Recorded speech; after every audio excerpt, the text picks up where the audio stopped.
Mart soyqırım günü gəlir və bizim xalqımıza qarşı erməni təcavüzkarları neçə dəfə hücum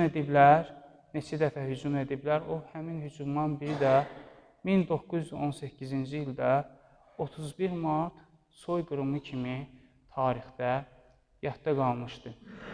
Bilirik ki, ölkəmizin müxtəlif bölgələrinə, Naxçıvan, Lənkəran, Şamaxıda ən faciəvi hadisələrdən biri Şamaxıda, ən qədim məsciddə 1800-ə yaxın soydaşımızı cəm ediblər. Uşaq, qadın, böyük, yaşlı, hamısını cəm ediblər, məscidi yandırmışdılar. Və bu günləri həmin Şamaxı Cümə məscidinə getdiyiniz zaman məscidin divarlarında da həmin o divarın yanmış hissələrini şahid ola bilərsiniz.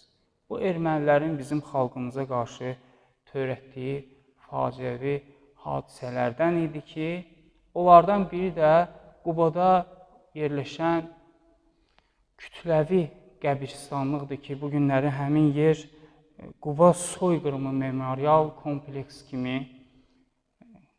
düzəldilib, hazırlanıb.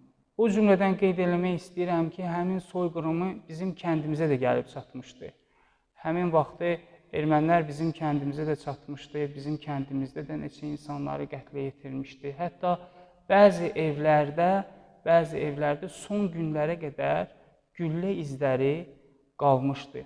Və bəzi Bakı kəndləri də ermənilərə qarşı mübarizə aparmışdı, öz kəndlərinə buraxmamışdılar və son dərəcə mübarizliyi nümayiş etmişdilər. Və Allah Teala